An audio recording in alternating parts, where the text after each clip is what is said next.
राधे राधे योद्धाओं, आ चुके हैं हम फिर से एक और नई वीडियो लेकर।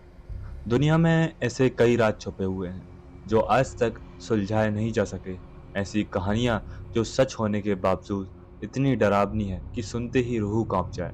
आज हम आपको ले चलेंगे उन 5 सच्ची भूतिया घटनाओं के सफर पर, जिन्हें जानने के बाद शायद आपकी रातों की नींद उड़ जाए। ये कहानियां सिर्फ कहानियां नहीं, ये वो सच्चाइयां हैं जो हमें डराती है, हमें सोचने पर मजबूर कर देती है कि क्या सच में इस दुनिया के परे कुछ है। तो तैयार हो जाएं, क्योंकि ये है कुछ रियल स्कैरियस सच्चाई जो आपको हिला कर रख देगी। एक शांत और खूबसूरत घर जो एक फैमिली के लिए सपनों का घर था, लेकिन जल्द ही वो एक कब्रिस्तान बन गया। आज हम बात करेंगे एमिटीविले हाउस की असली कहानी, जो इतनी डरावनी है कि दुनिया भर में लोगों को आज भी इसकी याद से रातों में नींद नहीं आती। 13 नवंबर 1974 एमिटीविले न्यूयॉर्क के 112 ओशन एवेन्यू में एक दर्दनाक रात रोनाल्डो डीफियो ने अपने माँ बाप और 4 भाई बहनों को गोली मारकर हत्या कर दी। सभी अपने बेड्स पे थे, लेकिन किसी ने भी एक भी आवाज़ क्यों नहीं सुनी। क्या वो एक इंसान का काम था या कोई पैरानॉर्मल फोर्स इस घटना के पीछे थी। इस घटना के बाद 1975 में लड्स फैमिली वहां शिफ्ट हुई, बिना इस खूनी राज को जाने। लेकिन उनके वहां आते ही अजीब चीजें होने लगी।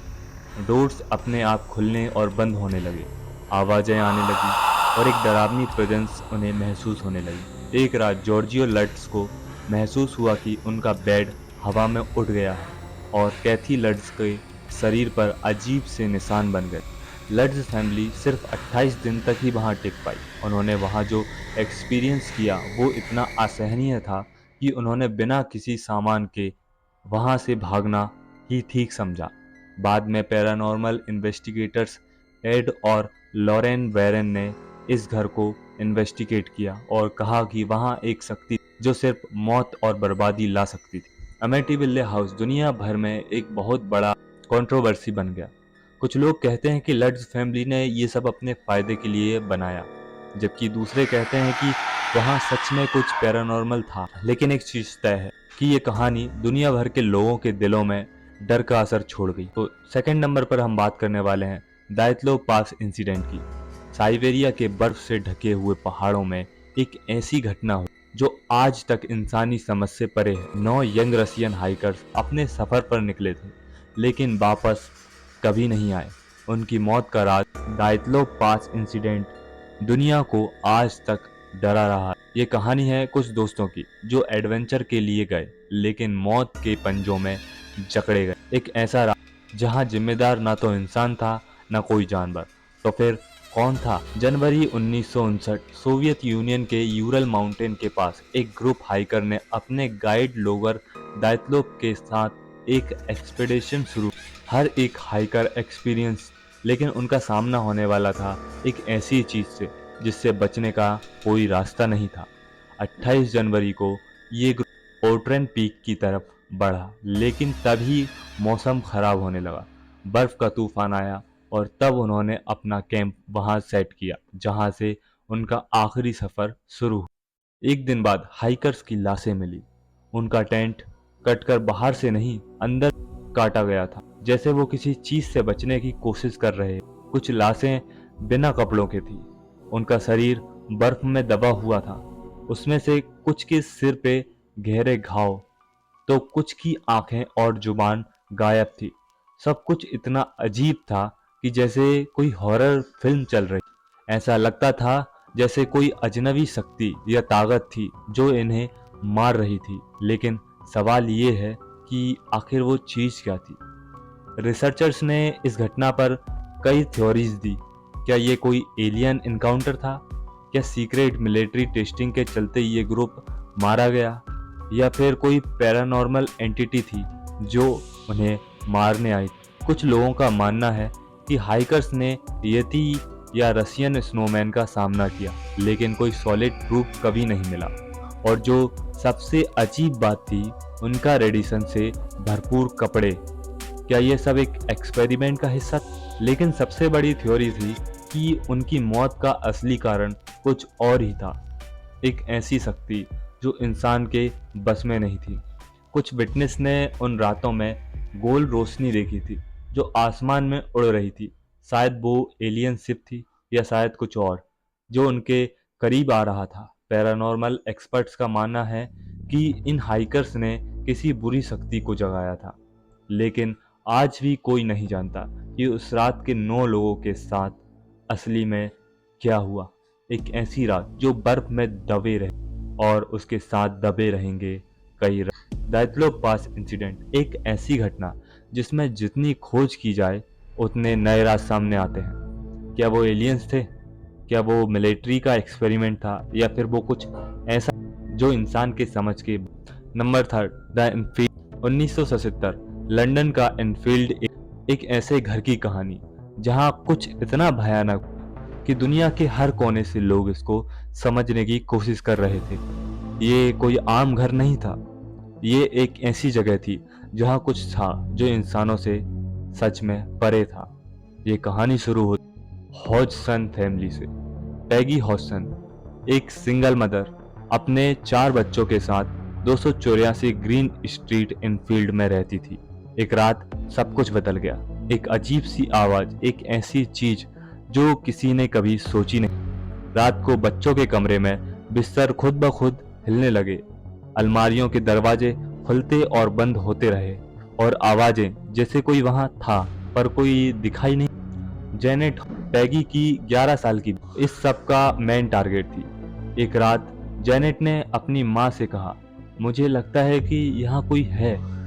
पैगी को लगा ये बस बच्चों का डर है, लेकिन कुछ दिन बाद खुद पैगी ने अपनी आंखों से देखा एक कुर्सी अपने आप ही हिल रही थी बिना किसी वजह के। पैगी ने जब ये सब देखा तो उसने तुरंत पुलिस को बुलाया, लेकिन जब पुलिस आई तो उन्होंने भी जो देखा वो उनकी समझ से परे था। एक ऑफिसर ने देखा कि एक कुर्सी अपने आप हिल रही थी बिना किसी हाथ के, और फिर सब कुछ और भी डरावना हो गया। जेनेट, वो लड़की जो सबसे ज्यादा परेशान, कहती थी कि उस पर किसी आत्मा का कब्जा हो गया। एक ऐसी आत्मा जो कह रही थी ये मेरा घर, तुम्हें यहाँ रहने का कोई हक नहीं। रिसर्चर्स ने जब जेनेट का इंटरव्यू किया तब उसकी आवाज पूरी तरह से बदल गई थी। वो बोल रही थी जैसे कोई बूढ़ा आदमी बोलता हो। उन्होंने कहा कि ये आवाज जेनेट के वोकल कोड से नहीं आ सकती, लेकिन ये कैसे हो रहा था? क्या जेनेट सच में एक पैरानॉर्मल एंटिटी से अफेक्टेड? पूरे घर में चीजें उड़ने लगी थी, बिस्तर खुद हिल और जेनेट का बदन ऐसे घूमता था जैसे कोई उस पर कंट्रोल कर। पर साइकोलॉजिस्ट, इन्वेस्टिगेटर और मीडिया काफी टाइम इस घर का चक्कर लगाते रहे, लेकिन उनको कभी असली राज पता नहीं चल पाया। ये सब कुछ सिर्फ 18 महीने, और फिर एक दिन सब कुछ खत्म हो गया जैसे कुछ हुआ ही नहीं था। लेकिन वो घर आज भी सूना पड़ा है और लोग कहते हैं कि वहां कुछ ना कुछ। अब इनफील्ड एक ऐसी घटना जो दुनिया को डरा गई। आज तक लोग इस कहानी के पीछे का सच जानने की कोशिश कर रहे हैं, लेकिन कुछ राज कभी राज लिस्ट में नंबर 4 पर। The well. ये बात है 1800 की। एक छोटा सा जिसका नाम था टेंसे, एक अंधेरों में छुपा एक पुराना फार्म हाउस, और वहां के लोग थे जो कभी वापस नहीं जाने। आज हम बात करेंगे एक ऐसे भयानक जो डर के साथ जीती थी, द बेल विच की। जॉन बेल एक आम फार्मर था, अपनी फैमिली के साथ शांति से रहता था, लेकिन 1800 उसकी जिंदगी में जो अंधेरा छाया उसने सिर्फ वेल फैमिली को, पूरे कस्बे को डर से भर दिया। सब कुछ तब शुरू हुआ जब बेल फैमिली के पास अजीब सी आवाजें सुनाई। शोर पहले लगता हवा की शोर है, लेकिन धीरे धीरे आवाजें इतनी तेज हो गई कि उन्हें नजरअंदाज करना मुश्किल। रात को बेल परिवार जब डिनर टेबल में, तो घर की दरवाजें खुद ब खुद हिलने लगी। लगता है जैसे किसी अनजान ताकत ने घेर लिया हो, लेकिन ये तो बस शुरुआत थी। जॉन बेल की बेटी बेस्टी, जो रात को अपने कमरे में सो रही थी, एक रात उसके बेड के नीचे किसी ने उसके कंबल खींच ली। जब तक वो कुछ समझ पाया, उसका सर किसी इनविजिबल हाथ ने जोर से बेस्टी। मुझे ऐसा लगा मेरी जान चली जाएगी, लेकिन वो जो भी था वो मुझे छोड़। लोग कहते हैं ये एक चुड़ैल थी जिसे बेल विच कहते हैं। वो जॉन बेल को दर्द देने आई थी। उसका हर पल जीना हराम। कहते हैं इस बिच का असल नाम था केट, एक पुरानी दुश्मन जो बदला लेने आई थी। जॉन बेल को अक्सर महसूस होता कि कोई उसका पीछा कर रहा है, लेकिन जब वो मुड़कर देखता, हवा के सिवा कुछ नहीं होता। उसके साथ घंटों तक ये चीज उसके अंदर का डर उसकी सबसे बड़ी कमजोरी बन गई। और एक दिन वेल विच ने अपने मकसद को अंजाम तक पहुंचा दिया। जॉन वेल की तबीयत धीरे धीरे बिगड़ने लगी, जैसे किसी ने उसकी रूह को खींच लिया हो। उसका शरीर कमजोर पड़ गया और एक दिन बिना किसी वजह के वो लोग कहते हैं जब जॉन वेल का फ्यूनरल हो रहा था, तब वेल विच की आवाज़ सुनाई दी थी। वो हंस रही, एक बड़ी जीत का एहसास। वेल विच एक ऐसी कहानी जिसमें सच और अफवाह का पता लगाना मुश्किल है, लेकिन ये कहानी इतनी भयानक है कि आज भी टेंसे के लोग उस जगह जाने से कतराते हैं। क्या वेल विच वाकई एक चुड़ैल थी या बस एक दिमाग का ख्याल? ये राज शायद कभी ना। नंबर 5 पर है द हंटिंग ऑफ द पैरॉन। एक ऐसा घर जिसमें रहने वाले लोग सपने लेकर आए थे, पर जाने अनजाने अपने साथ ले आए एक ऐसा श्राप जो उनकी जिंदगी को बनाने वाला था, कभी खत्म न होने वाला नाइटमेयर। 1970 के शुरुआत में टेरर फैमिली ने एक पुराना फार्म हाउस रोहड़े आइसलैंड के एक छोटे उनके माँ बाप पेलोन और रोजर नए घर में नए सपनों के साथ आए थे, पर जो इन्हें पता नहीं था वो था कि ये घर सिर्फ उनका। पहले दिन से ही घर में कुछ अजीब सा फील होने लगा। डोर्स खुद ब खुद बंद होने लगे। ठंडी हवा के झोंके बिना किसी वजह के घर में घूमने लगे। और फिर एक रात जब क्रायन अपने बिस्तर पर थी, उसने महसूस की कि कोई उसके पास आ रही। वो कुछ नहीं बोल पा रहा था, बस वहां था। देख, ये बस सुख। घर में अजनबी चेहरे दिखाई देने लगे, बच्चों का छुप छुप कर रोना और अनएक्सप्लेन्ड ब्रूइंग फैमिली के लिए एक रेगुलर रूटीन। बच्चियां कहती थी कि उन्होंने घर में एक औरत को देखा, एक बुरी औरत जो उनसे दोस्ती करने की कोशिश। और तब पेरेंट्स जाना कि उनका घर एक पुराने कर्ज का हिस्सा था। इस पुराने फार्म हाउस का संबंध था एक बिच से जिसका नाम था बातशेबा थी। कहते हैं कि उसने अपने बच्चे की बलि दी और अपने मरने के बाद भी उसकी आत्मा इस घर में बसती थी। जो भी बातशेबा उस पर अपना कब्जा का। क्राइलन को सबसे ज्यादा टारगेट किया गया। उस पर फिजिकल अटैक्स होने लगे। वो कहती थी कि रात के अंधेरे में एक हाथ उसके गले को दबाने की कोशिश करता था। उसने पेरेंट फैमिली के साथ क्या किया, ये डर से।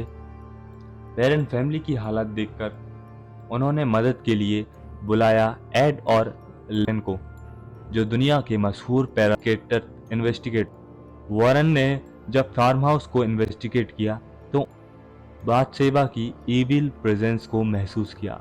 इस घर में कुछ बहुत शक्तिशाली और डार्क है जो क्रेलॉन को अपने कब्जे में लेने की कोशिश कर रहा है।